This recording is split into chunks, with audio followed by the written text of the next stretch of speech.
Bem, de volta ao último bloco aqui do Panorama Político, a gente tenta emitir uma opinião sem querer ofender ninguém.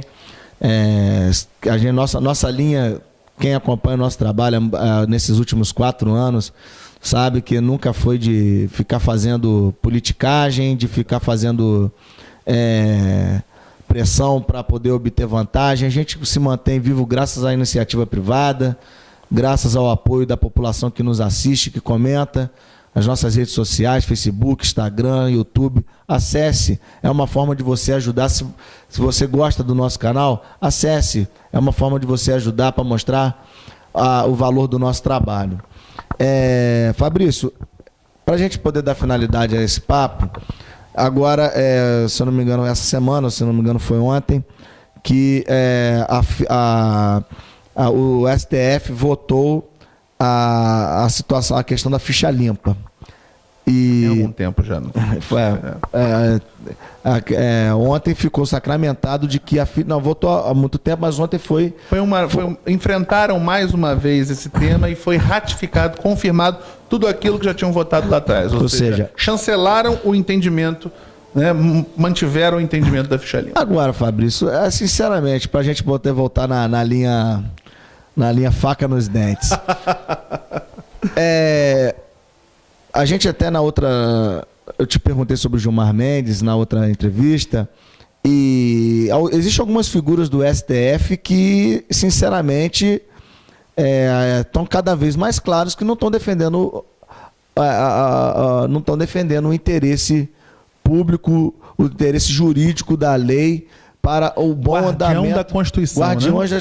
da Constituição. O seu Ricardo Lewandowski, o seu Gilmar Mendes, o seu...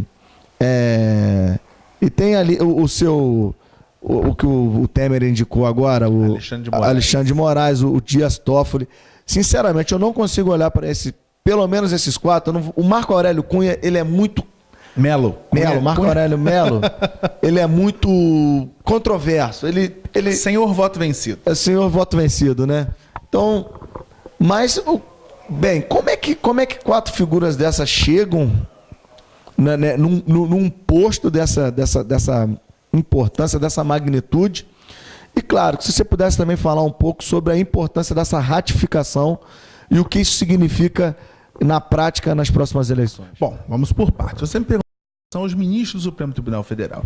A indicação para ministro do Supremo Tribunal Federal, ela é privativa do presidente da República. Não há concurso para ministro do Supremo Tribunal Federal.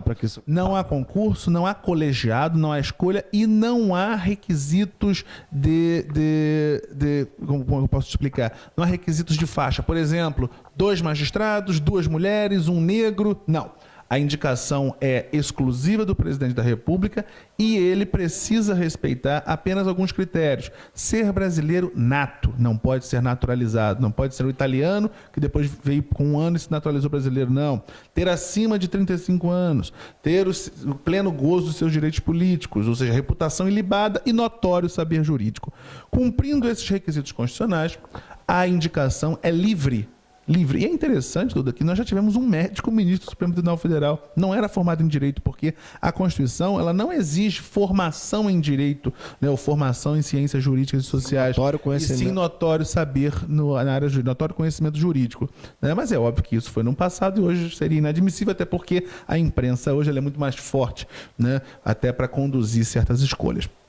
Mas os requisitos são esses, que eu falei aqui, que a Constituição estabelece. Então, a indicação é livre por parte do presidente da República e é necessário que o indicado seja aprovado pelo Senado Federal. É só isso. A indicação é do presidente, requisitos de idade, naturalidade brasileira, gozo dos direitos políticos e notório saber, e aprovação pelo Senado Federal, que normalmente faz uma sabatina do indicado e depois submete ao plenário. E é óbvio que nós vivemos, por mais que o parlamento constitucionalmente não deveria submeter a ninguém, mas nós sabemos que hoje as casas legislativas são muito vinculadas à presidência, ou seja, quem tem maioria no Congresso aprova tudo. Então é muito raro. Eu, pessoalmente, não me recordo na história recente, né, de uma reprovação de uma indicação do Supremo Tribunal Federal do presidente para o Supremo, que o Senado tenha levado a cabo. Ou seja, eu nunca vi, não me recordo, né, a reprovação de um ministro do Supremo Tribunal Federal indicado pelo presidente, que o Senado tenha reprovado.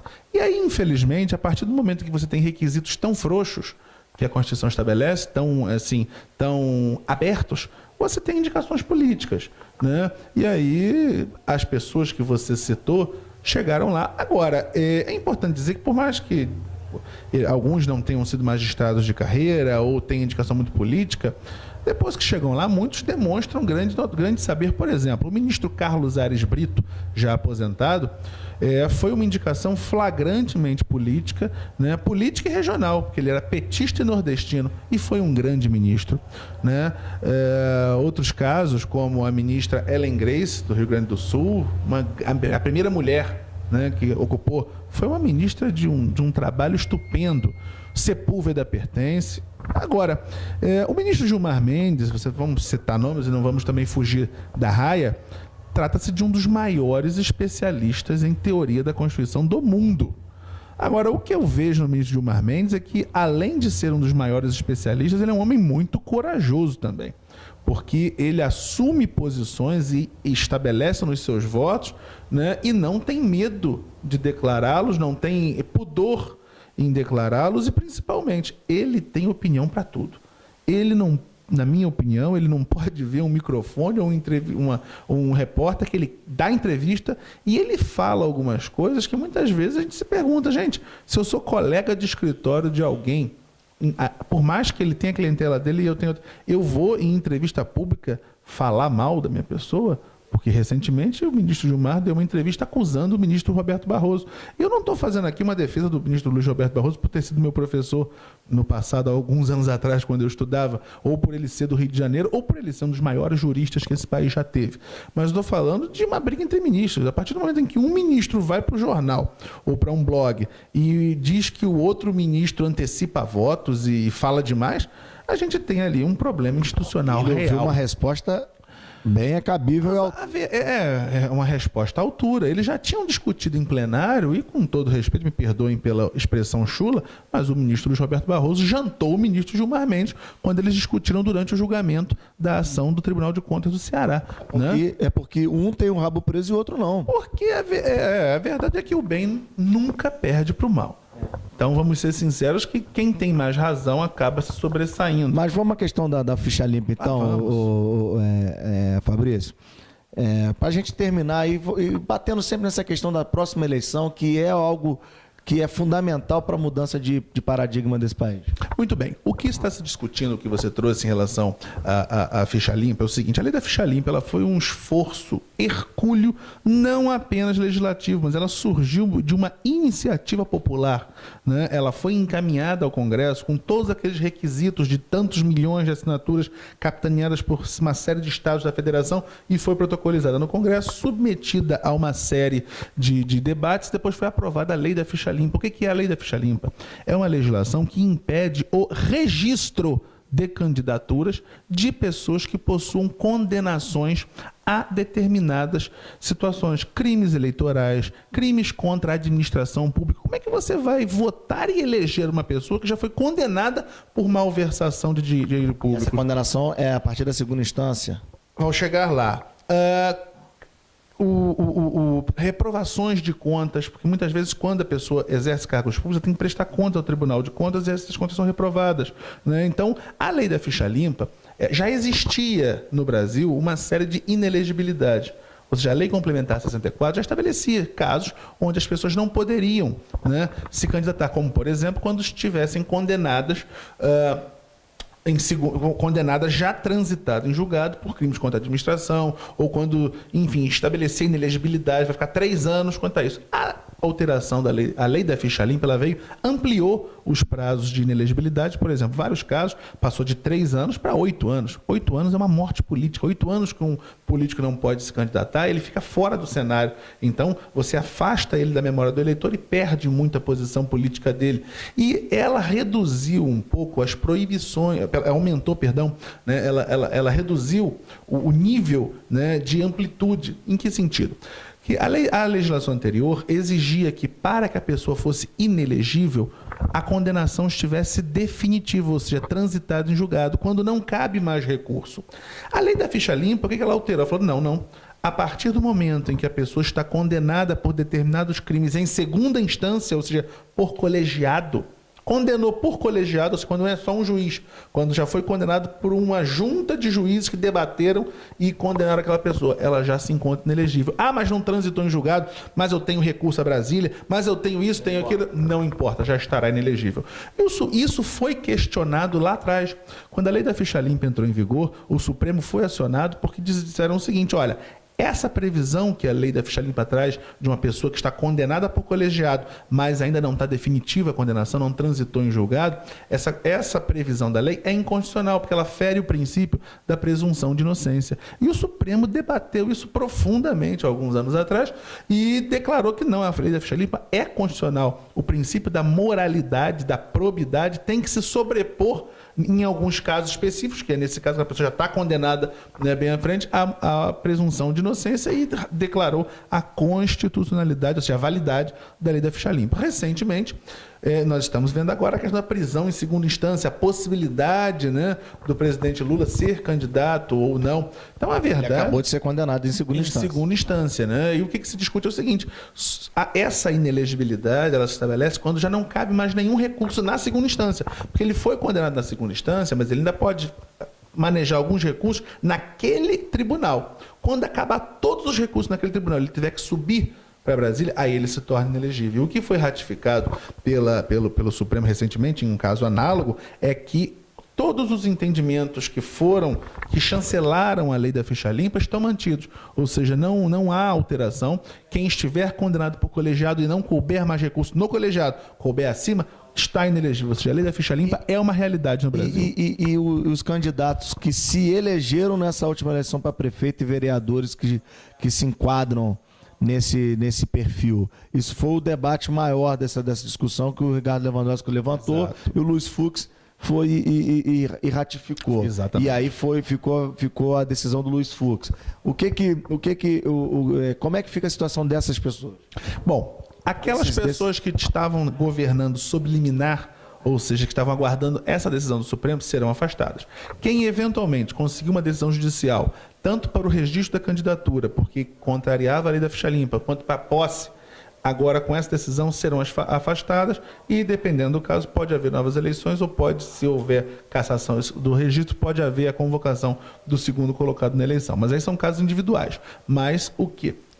Qualquer governante que estivesse no cargo sob liminar, aguardando esse julgamento do Supremo, terá, e que, obviamente, cuja conduta tenha descumprido as normas previstas na lei da ficha limpa, será afastado da governança. Então, Fabrício, para a gente poder fechar nosso papo, porque eu tenho certeza que foi mais uma vez bastante esclarecedor. Profundo, né? Pedir para você deixar aí uma mensagem, um recado, a sua sugestão, a sua opinião para a população que nos acompanha até agora, para a gente poder fazer, pelo menos do nosso cantinho aqui, da nossa região, um lugar melhor. Bom, primeiramente vou repetir aqui como eu abri o nosso programa. Agradecer do fundo do meu coração a atenção que a TV Interior tem comigo, com a minha família. Parabenizar a todos os espectadores e a toda a sua equipe, tá? Porque é um trabalho conjunto. O que vocês fazem aqui tem respaldo nos telespectadores e vice-versa.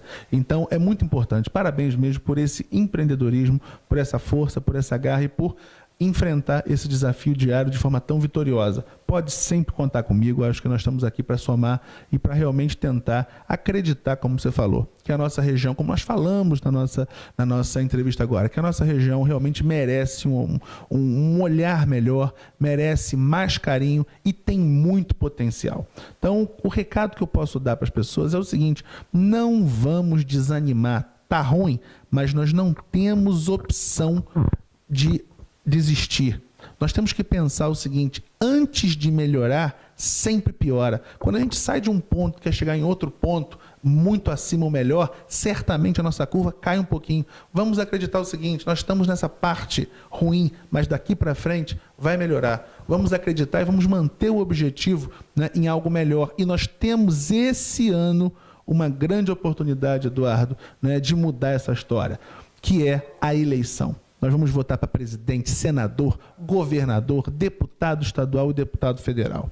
É o momento da gente realmente pensar, mudar a rotina de não dar valor ao voto. Vamos acreditar que o nosso voto não é para o dia, é para 4 anos. Vamos acreditar que a nossa região pode sim escolher representantes daqui que vão ter voz e vão trazer a melhoria para a nossa região. Vamos criar para nós mesmos um desafio de transformar a eleição desse ano numa verdadeira fonte de mudança, não apenas da região, mas de nós mesmos, do nosso pensamento, da nossa opinião. Ou seja, não vamos apenas pedir mudanças, vamos mudar nós também. Um abraço muito grande a todos, parabéns mais uma vez e sempre que precisar estou aqui de pé e a ordem para todos os nossos aí ouvintes. A gente agradece, Fabrício, e da minha parte eu vou deixar novamente essa ideia, esse recado. Na hora que a gente for tomar a decisão para o voto, vamos primeiro identificar aqueles em quem não devemos votar. Exatamente. Vamos atrás dessa informação. Quem sabe aí alguém possa montar um site, montar uma página no Facebook, com os candidatos que a gente não deve votar, que não vale a pena o voto, porque estão, ou são candidatos que estão condenados, ou são candidatos que têm um passado duvidoso, ou então aqueles que não votam em favor de você, que votam em favor de um sistema que vem prejudicando a nossa situação.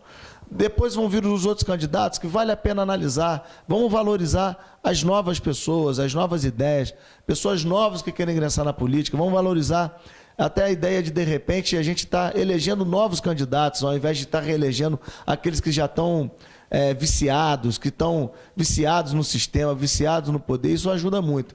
Então essa é uma humilde opinião também, a gente deixa aqui, torcendo para que a nossa região possa superar o mais rápido possível esse momento que a gente vem atravessando. Fabrício, obrigado. Então até o próximo programa Panorama Político.